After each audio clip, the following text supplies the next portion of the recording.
Let's turn to 2 Kings chapter 14.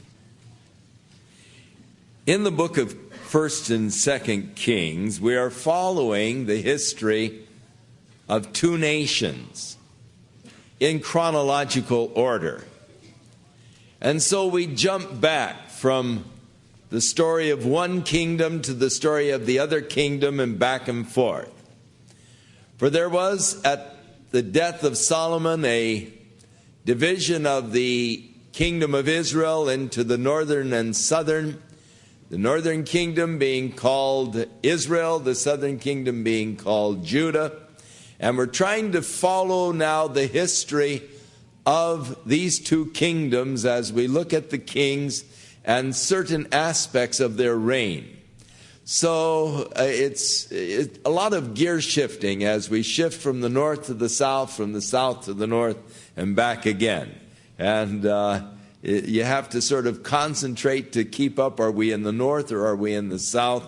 And right now in chapter 14, we're in the south. We're dealing with the reign of Amaziah. And it was during the second year of the reign of Joash in the north, the son of Jehoahaz, that Amaziah, the son of Joash, the king of Judah, began to reign. Now, there's the problem is that there are kings by same names, both in the north and the south, close to each other. The king in the north, Joash, the son of Jehoahaz, and then Amaziah, who was the son of Joash, the king of the south. He was 25 years old when he began to reign, and he reigned for 29 years in Jerusalem. And his mother's name was Jehoaddan of Jerusalem. And he did that which was right in the sight of the Lord, yet not like David his father. He did according to all of the things as Joash his father did. Howbeit, the high places were not taken away, as yet the people did sacrifice and burn incense on the high places. Now, under the law, it was commanded that they should bring their sacrifices unto the place that God would appoint. They weren't to just offer sacrifices unto the Lord anywhere. But it developed that it was sort of an inconvenience to come to Jerusalem to sacrifice. And so they had set these various altars in the high places where they would sacrifice and burn incense unto Jehovah. They weren't worshiping pagan gods. They were worshiping Jehovah, but not in precisely the prescribed way. And thus it was a sign of weakness and of disobedience that the kings would allow these traditions to remain. This business of establishing other places of worship, high places, began back in the period of Judges. It became deeply ingrained into the traditions. The family would have their own altar and all, and it was hard to root out. Only King Asa did that which was like his father David. And then, of course, later Hezekiah, the high places were removed. But most all the way through, you'll find that he did that which was right in the sight of the Lord, yet he didn't remove the high places where the people burnt their sacrifices and offered their incense. And so it was always a sign of a partial, not complete commitment to the Lord. A compromise in spiritual things. But compromises in spiritual things are always a sign of spiritual weakness. When you begin to make compromises. Now, the kingdom, of course, was divided between the northern and the southern. The northern kingdom known as Samaria often. And from whence, of course, you have the Samaritans, which were sort of a mixed breed of people. And you remember that at the time that Jesus was here, that as he went through Samaria, he met the woman of Samaria, who after he had disarmed her, and she realized that he was a prophet and could see right through her mask, she said, "Our fathers say that we are to worship God on this mountain." The high place was Gerizim, where the Samaritans offered their sacrifice, where they have their yearly Passover. "You say Jerusalem." And what she was really asking is, where is the proper place to worship God? And Jesus answered, "Woman, the day is coming and now is, when they that worship God will neither worship in this mountain nor in Jerusalem. For God is a spirit, and they that worship him must worship him in spirit and in truth, and God is seeking such to worship him." But the establishing of the high places, other places to worship God rather than the place prescribed by God in Jerusalem, the sign of the compromises, it was a sign of spiritual weakness of the king, though they did right in the sight of the Lord, yet not fully after the Lord. There was that compromise that was there. So his father had been assassinated. Joash had been assassinated by his servants. And it came to pass, as soon as the kingdom was confirmed in his hand, as soon as he had established himself, that he slew the servants which had slain the king his father. But the children of the murderers he did not slay, according to that which is written in the book of the law of Moses, wherein the Lord commanded, saying, "The fathers shall not be put to death for the children, nor the children be put to death for the fathers, but every man shall be put to death for his own sin." Now, an interesting thing about verse 6 is that here Amaziah was following a command that is in the book of Deuteronomy. There were some scholars, biblical eggheads, who had developed a theory that Deuteronomy was written much later in the history of the nation.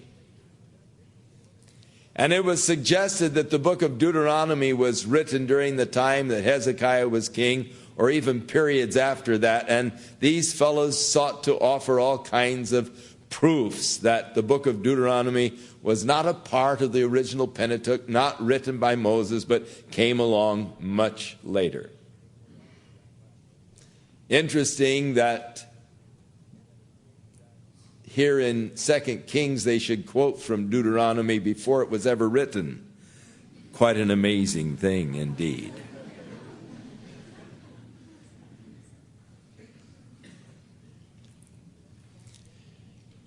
He then fought against the Edomites in the Valley of Salt, and there he killed 10,000 of the Edomites. And he took Selah, which is Petra, by war, and he called the name of it Joktheel until this day, until the day that the guy was writing. However, later on, it's called Selah again by Isaiah, who lived not too much longer after this. So the fellow who was originally recorded this, up until his day, it was still called Joktheel, but that name didn't stick. And it went back to the city of Petra, which of course means rock in Greek. And then Amaziah sent messengers to Joash. Now, there is a part of the history here that we pick up in Chronicles that isn't recorded here, and we don't understand fully this particular portion of the story, except we have it from the book of Chronicles. Edom had, about 100 years earlier, rebelled against the kingdom of Judah, which had subjugated it, and they were paying tribute. And so he decided to go down and take Edom again. He gathered together an army of 300,000 men, and they hired 100,000 mercenaries from Israel to go with him. As they were going down to Edom, a prophet of God said, "Why would you lean upon the arm of flesh for victory over Edom? Why would you hire these mercenaries? God is able to deliver them unto you." And so he sent the mercenaries home to Israel, but they were angry for being sent home. And so as they went back home, they ripped up some of the cities of Judah. And so when he came back from the victory over Edom, he sent messengers to the king of Israel. And really it was because of what these mercenaries from Israel had done. And he said, "Come and let's look one another in the face." In other words, he was challenging him to a fight, challenging him to warfare. And Jehoash, the king of Israel, sent to Amaziah, the king of Judah, saying, "The thistle that was in Lebanon sent to the cedar that was in Lebanon, saying, 'Give thy daughter to my son for a wife.' And there passed by a wild beast that was in Lebanon and trode down the thistle." Now it is a parable, and of course in the parable, the thistle was Amaziah, the cedar tree was Jehoash, and the desire to have his daughter as the husband's bride was setting himself on an equal with Jehoash. But Jehoash said a wild animal came by and knocked over, trode down the thistle. In other words, you're nothing, man. You know, you're a thistle trying to find equality with a cedar tree, but a little wild animal can knock you over. "You have indeed," he said, "smitten Edom, and your heart has lifted you up. Glory in this, and stay home. For why should you meddle to your hurt, that you should fall, even you and Judah with you?"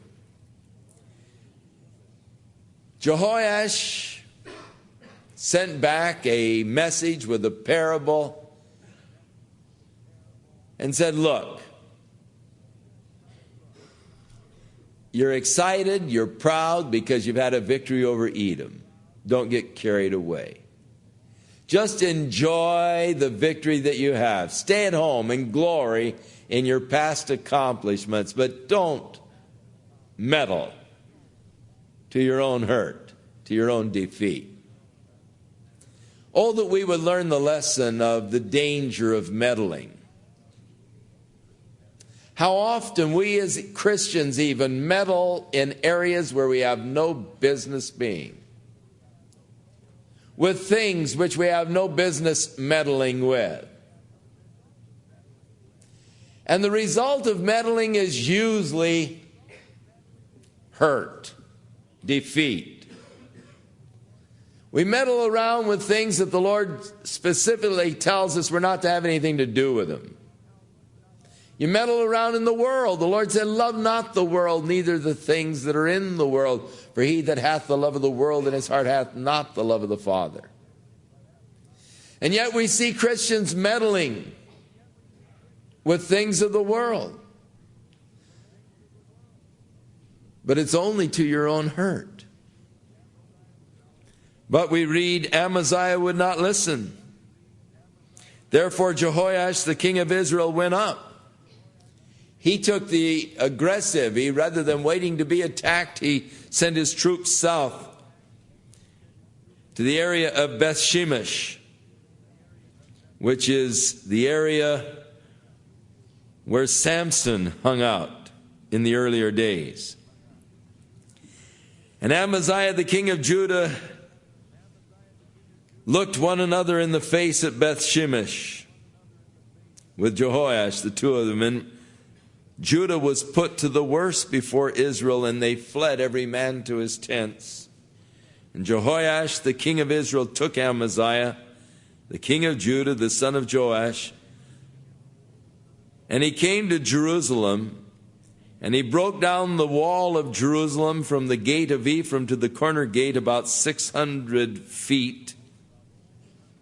And he took all of the gold and the silver and the vessels that were found in the house of the Lord and in the treasures of the king's house, and he took hostages and returned to Samaria. He had been warned not to meddle. He wouldn't listen to the warning. And as the result, he was defeated. As the result, he lost part of his defenses as the wall of Jerusalem was torn down on the north side. His defenses destroyed, and his treasures were taken. Just because he wouldn't listen, but insisted on meddling. And so often is the case with us. We insist on meddling around until we are defeated by the enemy. And with that defeat comes the destruction of our defenses. You're not as strong as you once were. Having once given in, you don't have the same defenses against it the second time or the third or the fourth. And valuable treasure is lost. Now the rest of the acts of Jehoash, and that is going back north to this fellow who just wiped out Amaziah, which he did, his might, and how he fought with Amaziah, the king of Judah, are they not written in the book of Chronicles of the kings of Israel? And Jehoash slept with his fathers and was buried in Samaria with the kings of Israel, and Jeroboam his son reigned in his stead.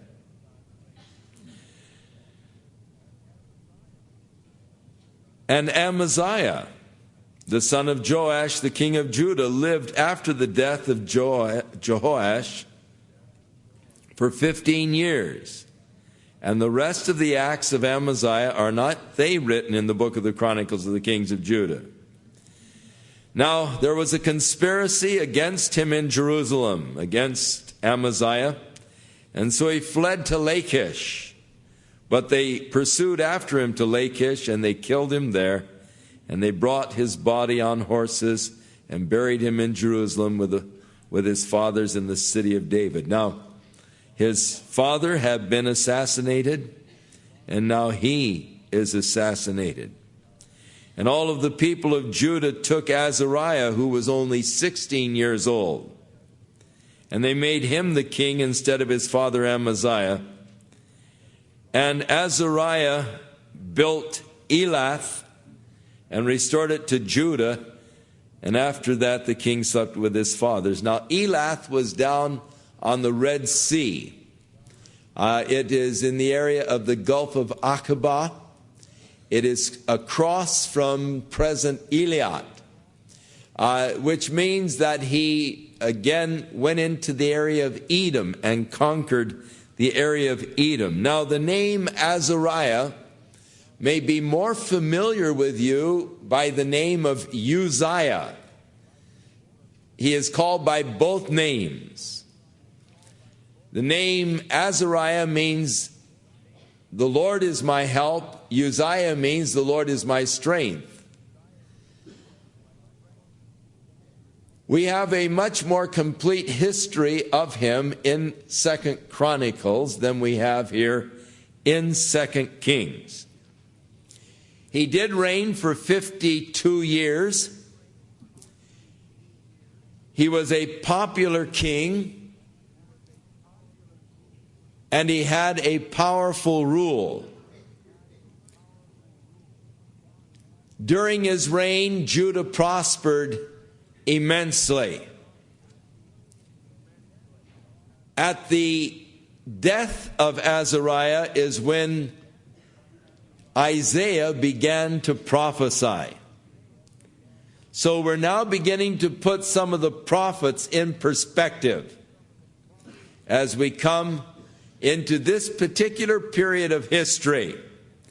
Around the year 826 BC and on down, we're going to be dealing with the area of the prophets, of which books we have. And so thus, as you read Isaiah in chapter 6, he said, in the year that King Uzziah died, and this would be the Azariah here, also known as Uzziah, I saw the Lord high and lifted up, and his train did fill the temple.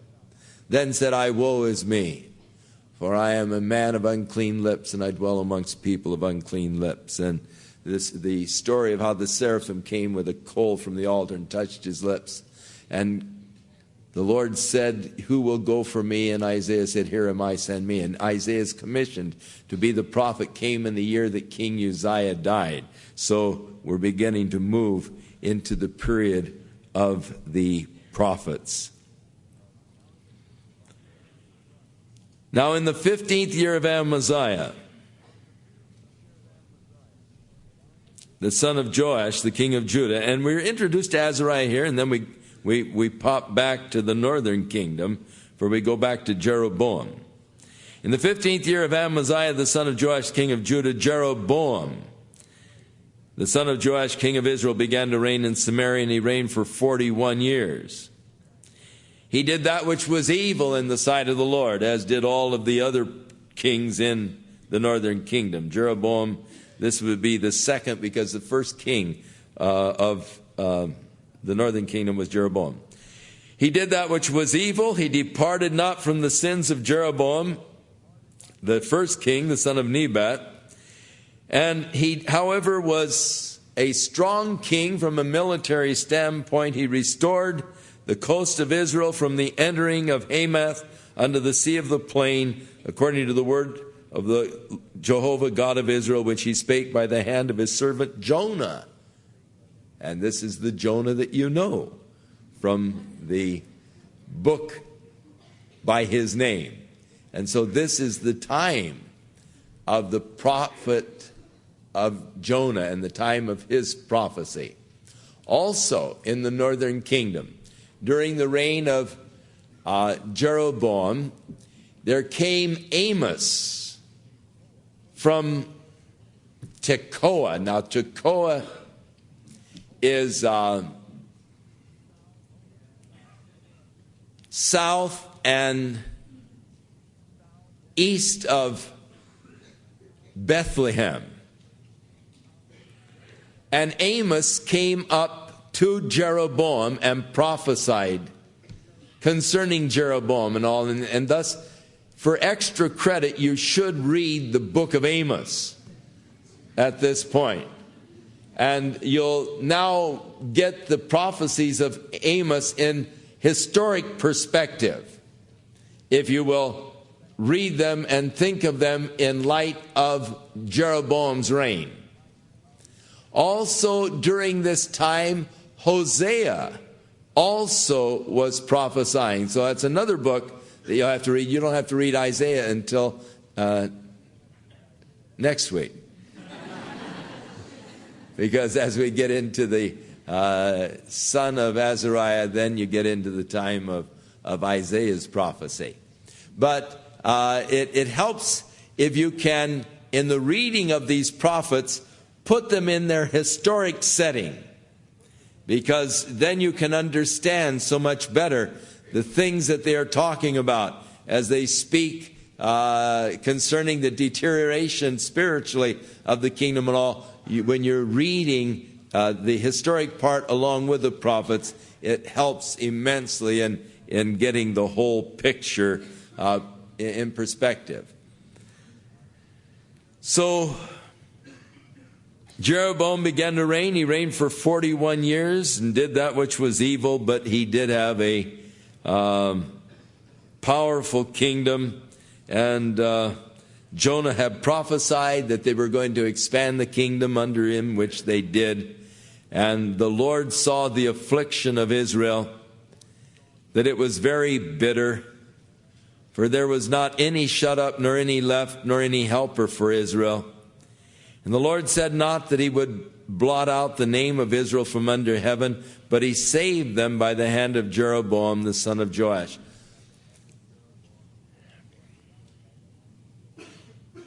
Without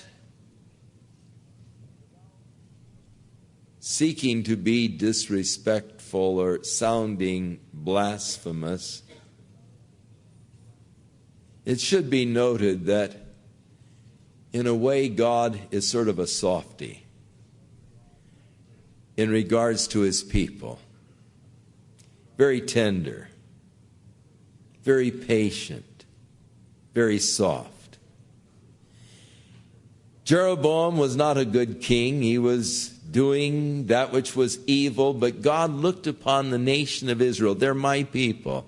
And though they had turned their backs on God and had forsaken the Lord, God had not yet forsaken them.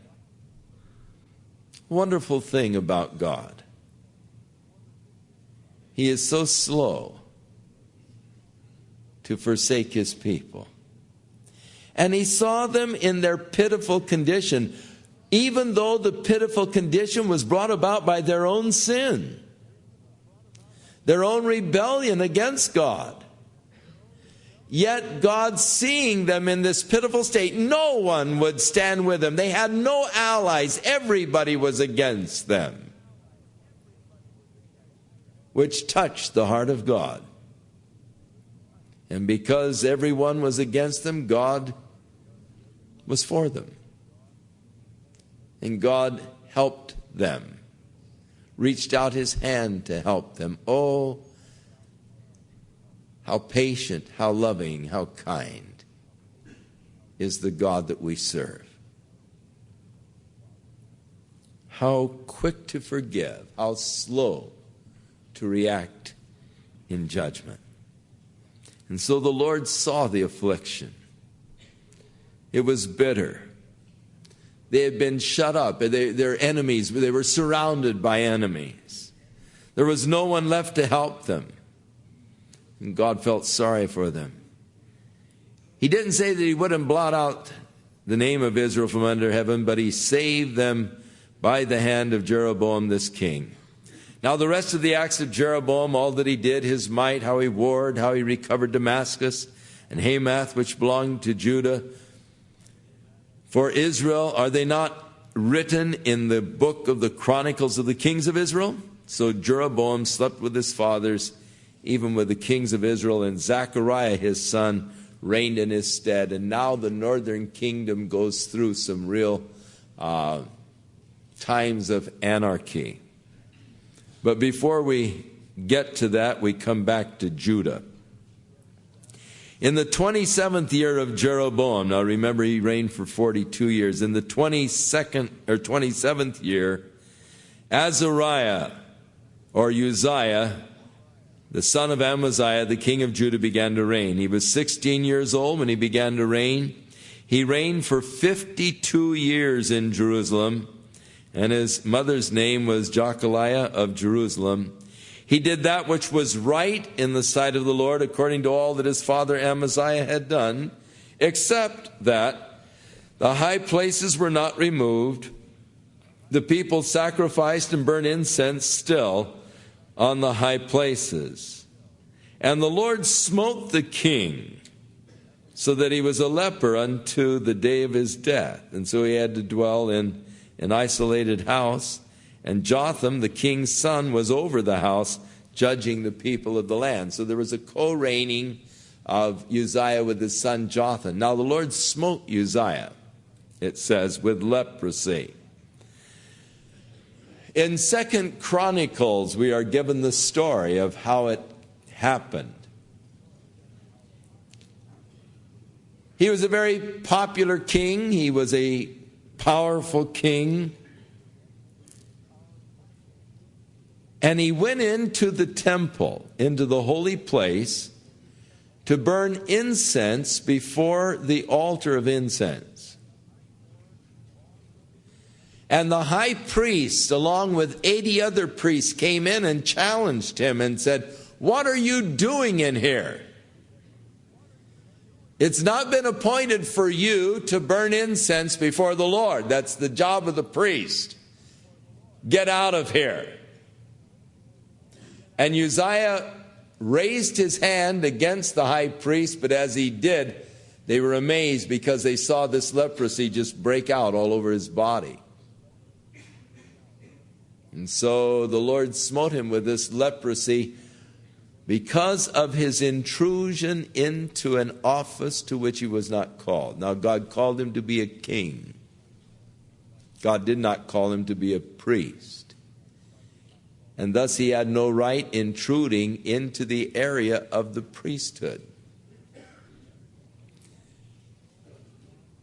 It's important to know what God has called you to be. It's important to be what God has called you to be. And it's important not to try to be something God didn't make you. And I think that one of the many frustrations of the Christian experience is created by our endeavor to be something that God didn't make us. We hear people testify who God has called to be evangelists. And they have the gift of evangelism. And they just are able to very easily, very naturally share Christ on the airplane, in the airport, and at the ticket counter, and to the gal who sells them the tickets, and to the gal who takes the tickets. I mean, they just have the gift of evangelism. And as they're sharing how they witness to this one and that one and the other one and all, we think, I'm such a failure for God. I don't witness, or I don't talk to people like that everywhere I go, and so I think I'm failing God, and so we then endeavor to be an evangelist.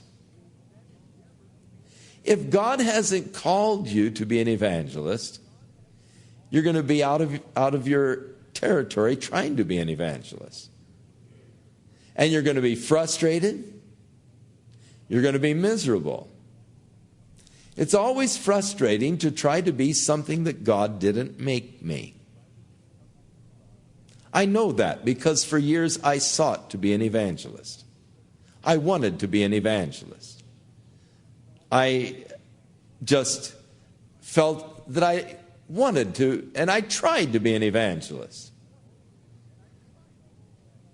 And all the struggle and all the effort and the frustrations of trying to be something God didn't call me to be. The same is true of trying to do something God hasn't called you to do. And that's one of the problems with the churches that have the theory that you need to get everybody involved. So after they're there the second Sunday, you hand them a Sunday school book and say, we need a teacher for second grade, and we've chosen you. Go teach the second graders. Well, you're terrified of kids. But they're pushing you into an area that God hasn't called you. And I'll tell you, when you're trying to do something that God hasn't called you to do, burnout comes fast.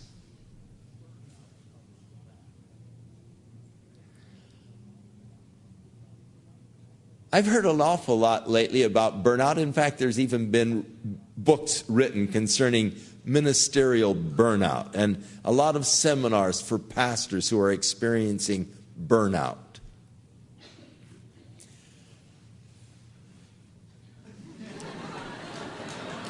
I don't understand it. And I don't have an understanding for it, and thus I really don't have much sympathy for it because I don't understand it.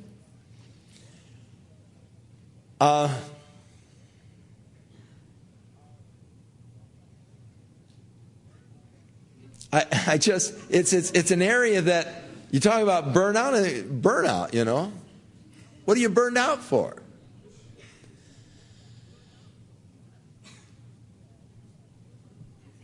Jesus said, my yoke is easy, my burden is light.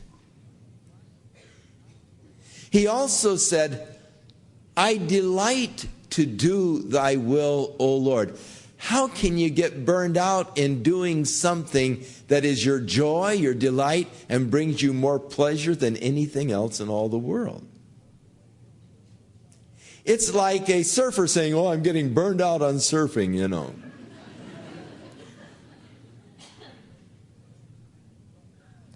Or a gourmet saying, I'm getting burned out on hot fudge sundaes, you know. Something you enjoy, something you delight in. How do you get burned out in it? I don't know. The excitement and the joy, it just keeps you going.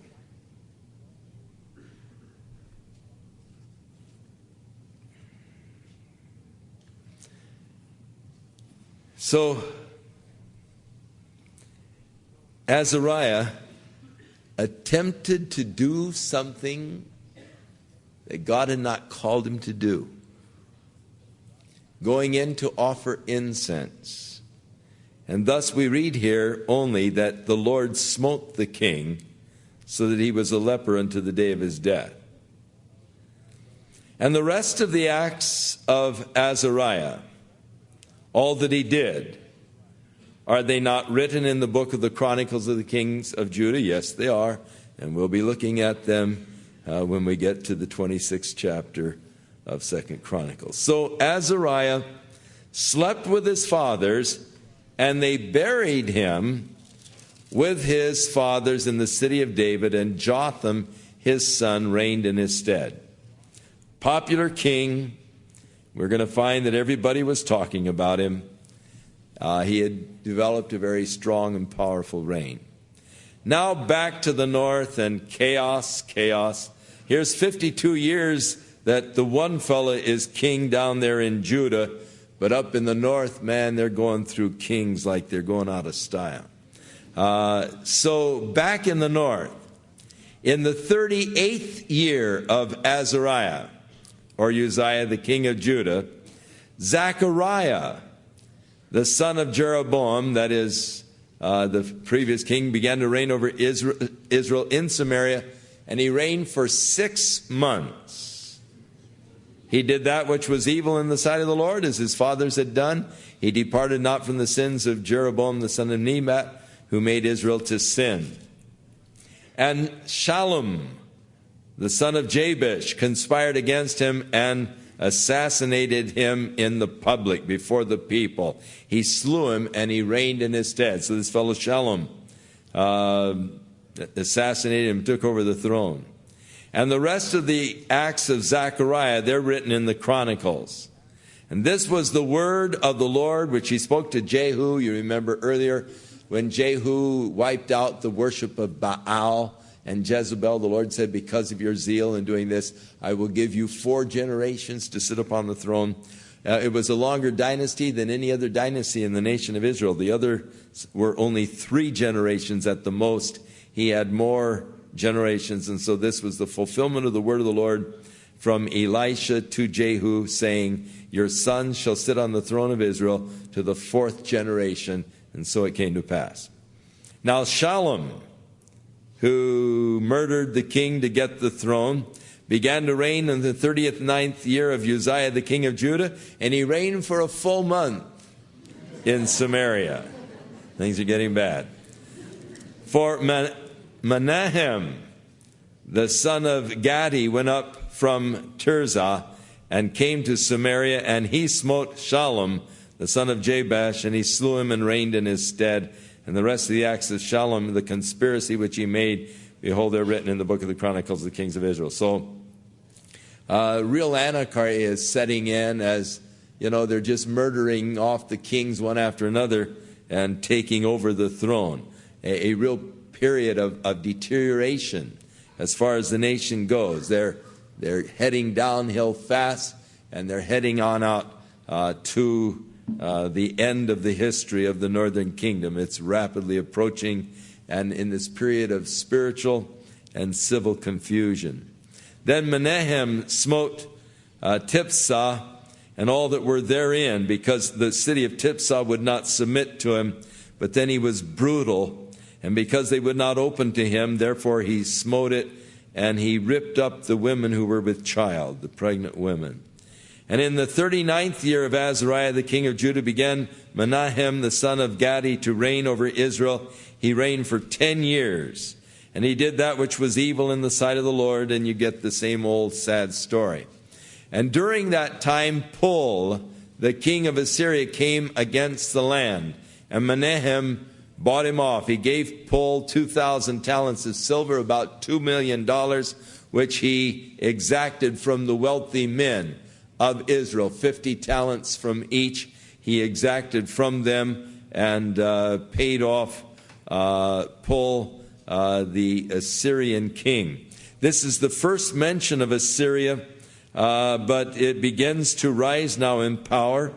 The king Pul took the title of Tiglath-Pileser, and so we will be looking at him again soon under the title Tiglath-Pileser, but his name was actually Pul, and from history we have learned that they are one and the same.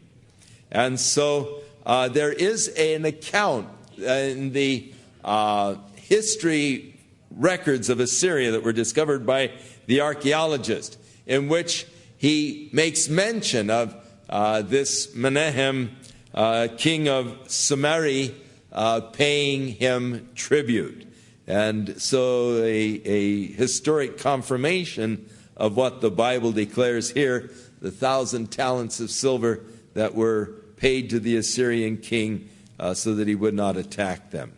And Menahem exacted the money from the mighty men of wealth. Each man paid 50 shekels. He went to Forbes 200 and got the money.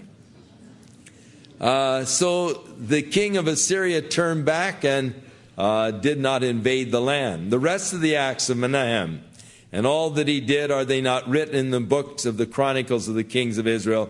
And Menahem slept with his fathers, and Pekahiah his son reigned in his stead. And in the 50th year of Azariah, the king of Judah, Pekahiah the son of Menahem began to reign over Israel in Samaria. He reigned for 2 years, did that which was evil in the sight of the Lord, continued in the sins of the first king Jeroboam.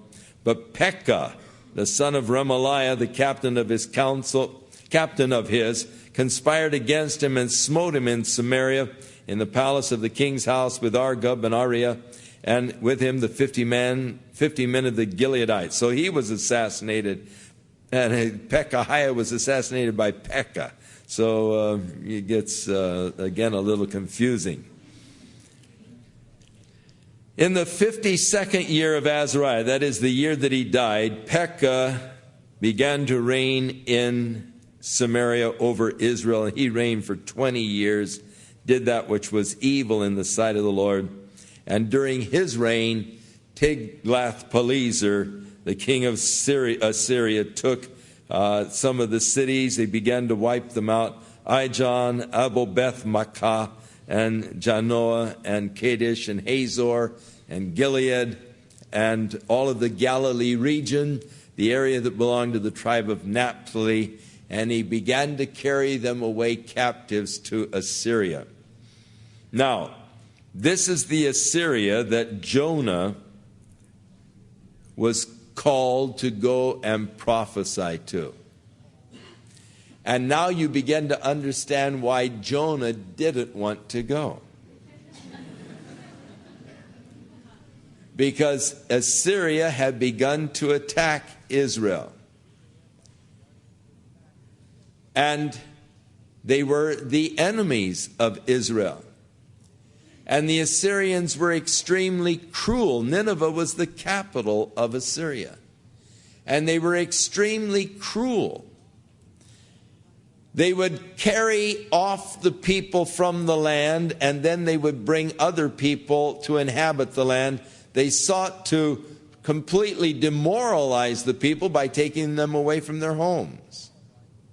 They would replant them in other areas so that they would not have the strength of unity. There would be just little pockets of them completely outnumbered in other areas, and they lost the sense of national identity. And the purpose was to wipe out national identity and to wipe out any thought of rebellion. The Assyrians also would brutalize their captives, mutilating their bodies, cutting off their noses, or gouging out their eyes, or cutting off their tongues. And they were extremely cruel. And thus Jonah had no desire to go to Nineveh. His fear was he knew God was gracious and merciful, and if he prophesied and preached there, he might be successful, and the Ninevites might repent, and he knew that God was soft, and if they repented, God wouldn't wipe them out. And he was just determined he wasn't going to go, because it might be a successful campaign, and they might be saved, and he didn't want that. And so he decided to head to Tarshish, just the jumping off place of the world. No place but Nineveh, Lord, I won't go. And of course we know then the story of Nineveh, but you remember in the story, when the Ninevites repented, the king put on sackcloth and ashes and dust on him, and he repented before the Lord, and the Lord was merciful, and he spared Nineveh, and Jonah was out sitting under the tree, waiting really to see the judgment fall, and it didn't come, and he was pouting, and he was angry, and the Lord says, "Hey, what are you so angry about?" He said, "I knew this was going to happen. I knew that you're merciful and gracious, and I just figured this was going to happen, Why didn't you kill him, And he was really angry because God didn't kill the people he preached to. I know some ministers that are sort of that way too, but upset with God because the people had repented and were saved, and he wanted to see them wiped out. And that, of course, was his reluctance in going.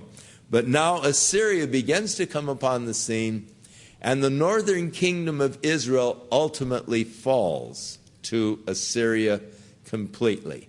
Here, they are greatly weakened. In time, Assyria will come and destroy them completely. In a short time, we're getting out to the end of Israel soon, and Assyria will be the one who will come and conquer over them. So,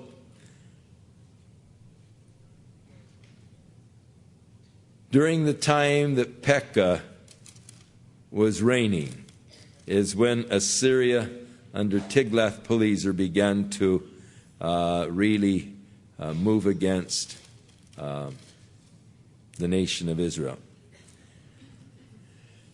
Now Hoshea made a conspiracy against Pekah, and he smote him and killed him. And he reigned in his stead in the 20th year of Jotham, the son of Uzziah. So we see how, really dangerous it was to become the king over Israel. You're really sort of signing your death warrant because someone's out to get you. And the rest of the acts of Pekah, all that he did, behold, they're written in the book of the Chronicles of the Kings of Israel.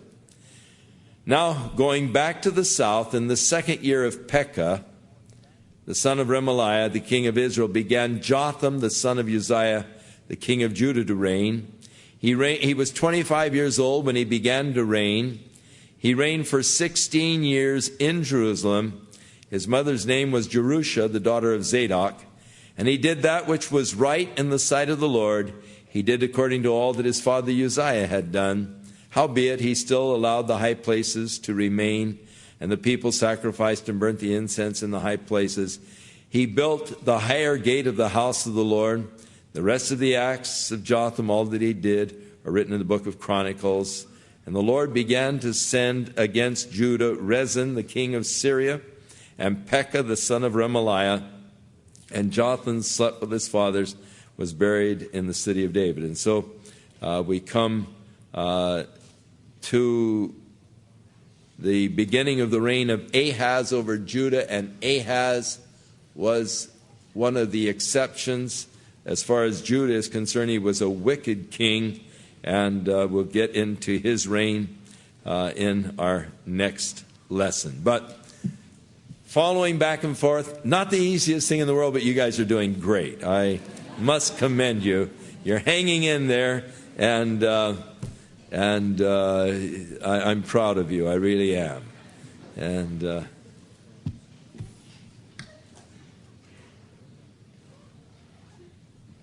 shall we stand?